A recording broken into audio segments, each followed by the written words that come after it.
Então, meu nome é Adriana Foteschi, psicóloga em Curitiba, psicóloga clínica, atendendo na linha EMDR, é uma linha norte-americana. Se for traduzir a sigla, é dessensibilização e reprocessamento por movimentos bilaterais e oculares. É tudo isso aí. E, enfim, uma linha que chegou há 3 anos no Brasil e tem vindo dos Estados Unidos e tem assim, me ensinado muito. Nós vamos falar um pouquinho dos resultados e das pesquisas em relação a isso. Então, essa linha MDR nos mostra o seguinte: quando nós temos uma dor, um machucado, que às vezes foi causado lá na infância, numa briga que a gente presenciou de nossos pais, ou uma grande desilusão, uma traição no casamento anterior, quando nós temos uma marca assim, que nos pegou na alma, que nos machucou, se eu escanear o meu cérebro enquanto eu penso nesse trauma, né, seja numa tomografia, numa ressonância, né, estou falando certo, né, doutores me corrijam se eu falar uma besteira aqui em algum momento, mas enfim, no momento em que eu escaneio, mapeio o meu cérebro e faço a pessoa estar pensando naquele trauma, naquele momento. Então lembra daquela situação, teu pai batendo na tua mãe, espancando, matando ela na tua frente, lembra disso agora. Nesse momento, o teu cérebro emocional fica hiperativo. Tá lá. O cérebro emocional é o nosso cérebro mais primitivo, que sente, que lembra do cheiro, que lembra da sensação, que ativa a emoção que você sentiu naquele momento. E toda a sensação de impotência, talvez, que aquele momento te causou. Todo o ódio, toda a revolta, todas as frases do tipo, eu nunca mais vou amar ninguém. O amor machuca, eu não acredito no amor, eu não vou amar, por exemplo. E o cérebro entra em ação e está fixado nisso. Isso cria no cérebro como que uma ferida, se fôssemos simplificar isso. A gente chama de uma neurorede isolada no cérebro. Então, quando eu penso no problema, aquela parte do meu cérebro se ativa. Só que, olha o que a pesquisa descobre. Córtex pré-frontal, que é a parte responsável pela lógica, pelo pensamento, por aquilo que consegue entender, por exemplo, tá, meu pai batia na minha mãe, mas eu não quero ser assim, eu vou ser feliz. Isso já é passado, enfim. A parte que pensa fica sem sinapses cerebrais. Grande parte do córtex pré-frontal fica sem sinapses cerebrais, fica apagado. Simplificando, ficamos burros quando pensamos na situação que dói para a gente. Ficou muito difícil? Se vocês não me entenderem, vocês me perguntem, tá? Porque isso é importante que vocês entendam. É uma questão neuroquímica. E aí acontece aquela situação, o trauma do pai, que às vezes se liga a outros pequenos traumas. Então se criam neuroredes isoladas que se comunicam, que se associam, né, te bloqueando de sair da situação. Tá? Porque quando eu penso em algo que se relaciona àquela situação, eu travo. Vou dar um exemplo bem real de uma paciente, para vocês entenderem o quanto isso é sério e o prejuízo que isso vai trazer no casamento de vocês. Então chega uma paciente com urgência para ser atendida. Ela veio de um surto, ela espancou seu marido. Não é só mulher que batida fica melhor no bife lá, viu? Acho que a nossa vingança será maligna aqui na palestra hoje.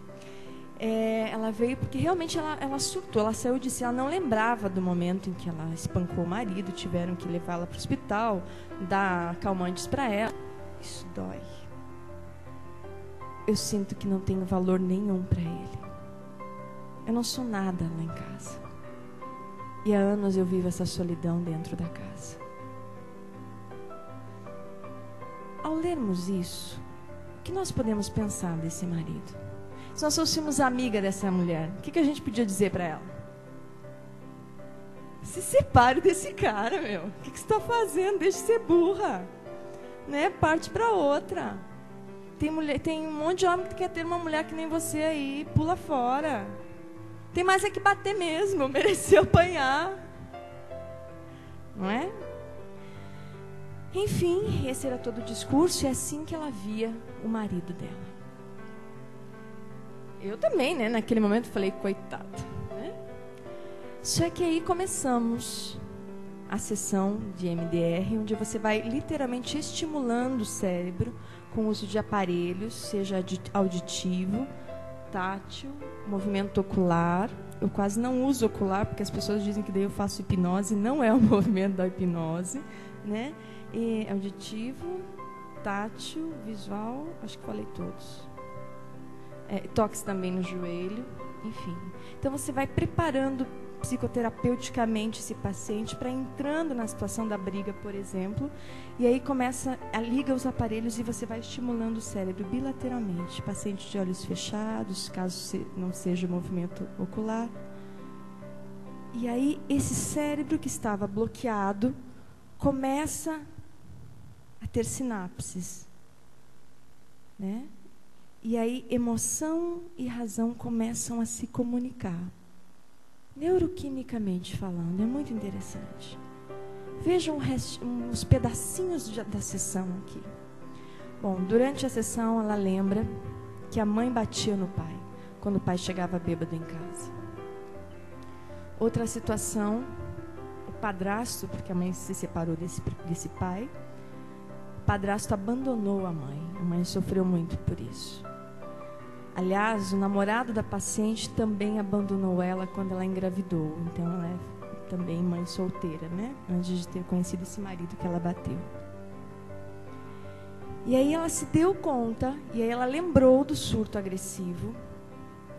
E o surto ocorreu depois que meu marido deu maior atenção para uma filha do casamento primeiro. Foi onde eu me senti o quê? Qual é a ferida dela? Vamos ver se ela viu o marido dando mais atenção para a filha do que para ela. Pronto, atingiu a dor dela, que é abandono. E aí ela se liga com todas as outras neuroredes isoladas que se remetem ao abandono. E aí nesse momento ela não pensa mais. Ela está tomada por toda a emoção que ela sentiu quando a mãe batia no pai, quando o padrasto abandonou, quando o namorado dela abandonou. Enfim, aí tem toda... A sessão prossegue.